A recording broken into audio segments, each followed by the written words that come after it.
Hi everyone, I'm Professor Spiker and I'm here today to give you guys some basic tips on what to do with your hands and your feet. Unfortunately, a lot of new speakers misuse hand gestures and aren't quite sure what to do with their feet, so they kind of wander aimlessly about the room. So, hands and feet. Let's start with your hands. A lot of students have these nervous habits and they will move their hands around, and it's great, right? Like, I come from a New Jersey family originally. We talk with our hands. It's part of like our Italian heritage. But in a professional speech or an academic speech, we don't want to constantly have our hands above our waist. So anything above your waist is officially a hand gesture. Unfortunately, a lot of you go like this with your hands, right? And you think that you're gesturing when you're really not. So what you need to do is, I would say, focus on giving your speech with two books in your hand, right? That will keep your arms used to being by your side. Now, when your hands are by your side, make sure that they are fully by your side and not hanging kind of in front of you. Some students like hunch their shoulders and it kind of gets in front, and hand gestures don't look so good that way. So keep them by your side. And usually what you want to say is like this little fourth ring finger here. If you want it touching like where the seam of your pants normally is, that's usually a good way to ground yourself and to keep your hands exactly where they're supposed to be. Not too far back where your chest is all out, not too far forward where you're hunched back, but keep those fourth fingers right there on your pant seam, okay? Now the next thing we need to talk about is, when I do gesture, what do I do? So again, keep those hand gestures above the waist. Make sure that you actually use it on an impactful statement. A lot of students do this like basketball or reverse basketball because you're dribbling in the air. That's okay for a little bit if you're making a point, but make sure that you put it down to your default start position, okay? So you can use, if you have a list, you can use first, second, and third, right? Or you can reverse that. Some of you go first, second, and third. So out, out, in, or in, out. Either way, you always return your hands back down to your starting position. And don't slap them down. Some students, you're like, oh, yes, I've got it. No, try to make it nice and graceful. If you've ever taken ballet classes or anything that is remotely artistic with your body, let it just kind of go nicely down. And even if you haven't, learn, okay? So one-handed gestures are fine. Two-handed gestures are fine. Tell a story with your hands as you're moving, but make sure that it makes sense.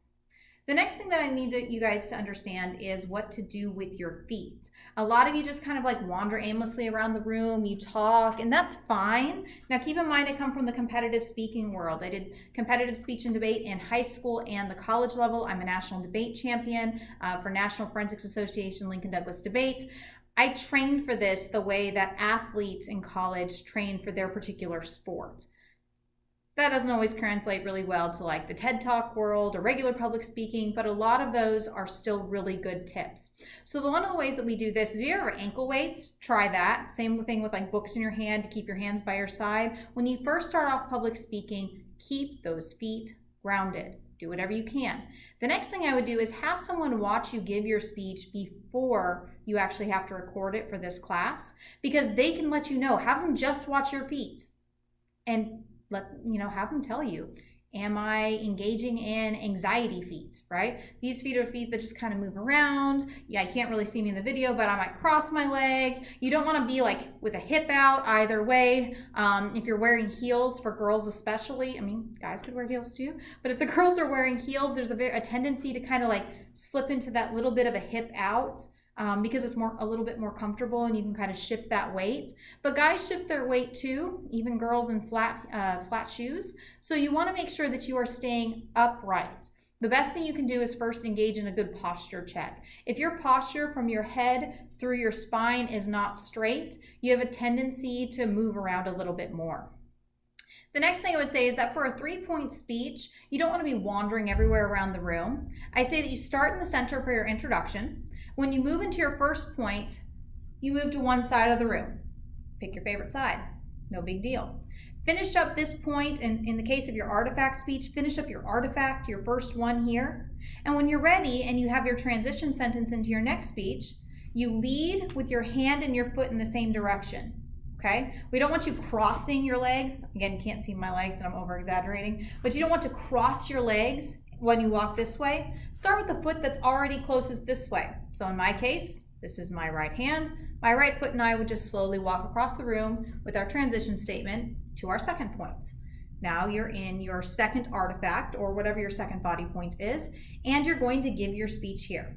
When you're ready for your third point, you would cross back across the room. Again, if you're starting here, it'll be your left hand with your left foot. And it's gentle. It's not this big, like, look what I'm doing. Let me move to my next point. It's no Vanna White moves here. But it is supposed to be this really natural, just kind of leading into my next point. Talk here, leading into my second point. So you're in your second point, third point. And you're gonna get into your conclusion. For your conclusion, you go back to the middle. And again, right hand, right foot, walk back to the middle, finish up and conclude here. There are lots of different ways that individuals view where you should walk for each of these. Some people start here, move here, back to the middle, back here. I don't care what you do, but the easiest way I think is to start in the middle, go to one side, go to the other, back for your third point, and then in the middle for your conclusion. That way your intro and your conclusion are in the same spot and all of your points on either side of the room. The other thing to remember when it comes to where you stand in the room and what to do with your feet is that you want to center yourself to your audience. Now, some of you are going to be recording speeches for me just like this, straight on. Make sure you're lined up in the center when you take the video. However, if you are angling the camera so that I can see your 6 audience members that are required for all of your formal speeches, then I would suggest that you put yourself in the center of your audience. If your audience is only on this part of the screen, I expect you to get yourself in the middle of that audience, not the room, your audience, because your audience is what matters, not the size of your room, right? If all of you in a traditional class are right here in this front row and you're only taking up 2 out of 4 tables, it doesn't make sense for me to be way over on the other side of the room where none of you are. So it doesn't make sense in your speech either. Make sure that you stay centered to your audience, not necessarily to the room. The only exception to that is if your audience happens to be spread out across the whole room, then go ahead and use your whole space. So hopefully this video has been a little bit helpful for you in identifying some of the key problems I have with very early speeches. Keep your hands by your side, ring finger touching that seam. Make sure that your gestures are above the waist, none of these little, I don't know. Make it impactful, and make sure that each of your gestures has a beginning, a middle, and an end, right? It has an entrance, a point, and it goes back down, gracefully, of course. Make sure that your feet aren't engaging in random, weight shifting. Make sure that they stay grounded, posture upright, but not too hunched, and not too much chest out. And make sure that you're moving across the room in a way that is going to be educational and help your points rather than distract the audience themselves. All right, if you have questions, you know how to text me. I'm available if you need it. Thanks.